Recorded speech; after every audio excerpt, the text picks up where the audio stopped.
with kids are different. The way we something has to be different for people to choose us. And so people do, and they still are.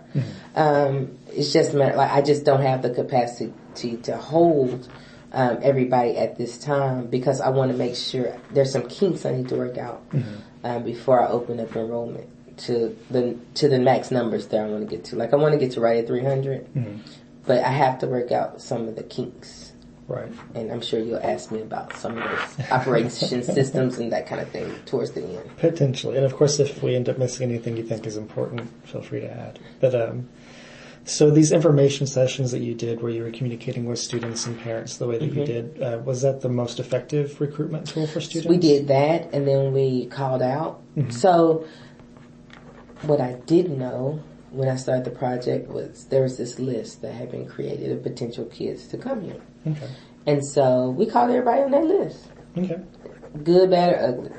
And invited them to the information sessions. And so those were and then people who came, they started talking to other people, and so it became more word of mouth.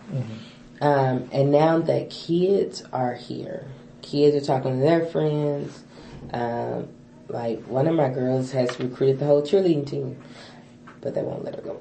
So they won't let them come. Right. So, but yeah, it was after we got some of the myths, like people were saying things like, they can't go to the football games. Well, why wouldn't we be able to go to the football games? They're not in trouble. Right. But that was what people were saying. You can't go to the homecoming dance. Well, why can't they? They're not in trouble. So, well, they're not going to have graduation. Well, yes, we are. But once I got some of those things ironed out, and I started communicating those things out, kids can go to prom. You have to meet the same requirements as everybody else that goes to prom. Kids can go, participate in graduation. You'll have a choice. You'll get to do a private ceremony or you'll go to the public, but it's up to you. Right. And so once those types of things died, then more people started calling saying, hey, people called all day saying, where am I on the waiting list? Am I still number 14? You're still number 14. So I think the information sessions were good. And I think if I had a little bit more time during the summer just ran out. I don't think it would have mattered because I think once we got open and people saw, then they want to come. Because, everybody's a little anxious when they don't know what it's going to be. Because all they're hearing is going to be all these bad kids. And I don't know how that lady's going to handle all these bad kids. Well, that's not who we are. But once people started saying that, and people started putting it on social media, like kids started tweeting out about it and posting on Facebook how great the school was. And so then people started calling. Like, I'm sorry, I don't have any space. Yeah. Well, and then kind of thinking of that, what do you feel will be important to getting students to return to the school next year? So I think for kids to come back, especially the same kids, like my seniors, I want them to graduate. But I think the social part of it, like for some of my kids who have severe anxiety, some of those kids, I think the small setting is what's going to bring them back. Because the idea that I have to go back to a place where there's 900 kids and I'm in a seat and nobody knows me and nobody cares about me, and that's it's not even real, but that's what they have on in their mind. I think that will help, kids return to the school. As well as new kids who come in who say, okay, I have an opportunity to catch up. Like some of the kids, I want them to get enough credits to where they can go and experience the high school or the junior high or whatever, at least once. And then if they decide they want to come back, then okay too. But I really do. There's a few kids that I think that would be good for. And then there's some that I think they probably can't function. They're not going to be able to function in 1400. Right. And so, that will be something. And I have a few kids who have, learning disabilities. They prefer to be here too because again, they're not in that sea where they have to manage their emotions, their anxiety, and try to figure out how to learn at the same time. Absolutely. Thank you. And now switching gears to teachers quickly. When you were hiring, what did you find to be the most effective methods at hiring your teachers? So, because of my late date, so as a principal, if you go looking after May 30th, you're late.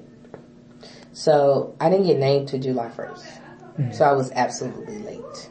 I already had gotten tossed people that somebody else didn't want. And so this time, one of the things I did, I posted on Facebook, hey, I just got this job. I said it a little bit more eloquently than that. But I just got this job and I'm looking for people who want to change people's lives. And so people started hitting me in the inbox. Now the good thing about that, and the good thing about me being from East Texas, is that I know folks. And so when they say I want to work for you, I hear they want to work for me. So then I was able to call people up and say, hey, come interview with me. And so in the interview, I had kind of a mini panel because it was just me. And so I drew in one of the associate principal from the high school who's really good friends with me, and so she was able to kind of sit on my panel. This time I will actually actively recruit. I will go to the colleges and I've already kind of built a relationship with some of the ETBU folks, some of the Wiley folks, so that I plan on in the spring getting some of the student teachers from Wiley to come over, and even if they do tutorials, they can make a little extra money while they work one-on-one with kids and still get some hours, and they can just get a whole lot of stuff. But yeah, because of the late start, I probably did not get the quality teacher that I probably could have gotten in February, March.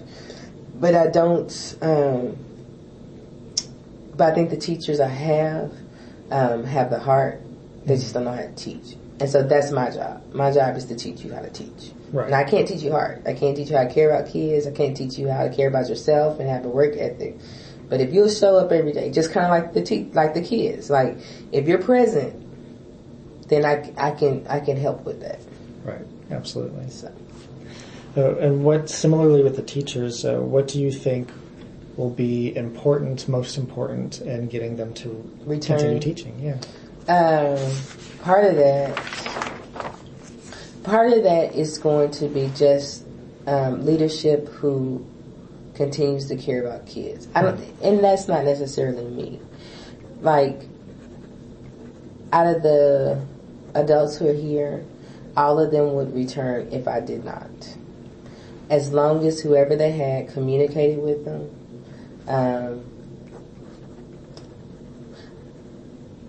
I make sure they know what's going on every week. So, because I send a weekly memo, and so you can kind of plan your life.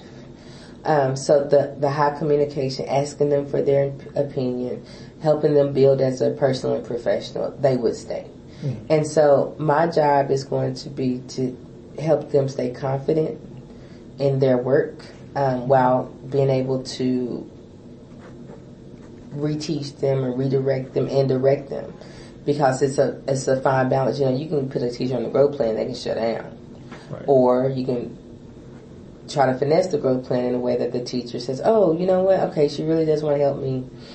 I'm not getting fired today. She just wants to help me. So I think the biggest piece and the recognition of them, I did last week. I think it was Thursday. Thursday, I started with them and I shouted out to each one of them, and this was in our little morning thing, mm-hmm. and I gave everybody a certificate, and I said a little blurb about each one of them, based on the mindset. And so it wasn't just, oh, you're a great person, here's your certificate. No, it was like, these are the things that you do well. And it was public. And then I did the same thing with kids, as far as like, this is how y'all worked. Mm-hmm. This demonstrates integrity. You can work when nobody's looking. And so that continuous praise. I've been trying to do the same thing I do with the kids, like set your goals and how do we reach those goals, and so what's your number and how are you doing towards it. And so really people just want to get better, and so I face each day like people just want to get better, and because they want to get better, then my job is to help them get better every day. Mm-hmm. Absolutely. And then still thinking about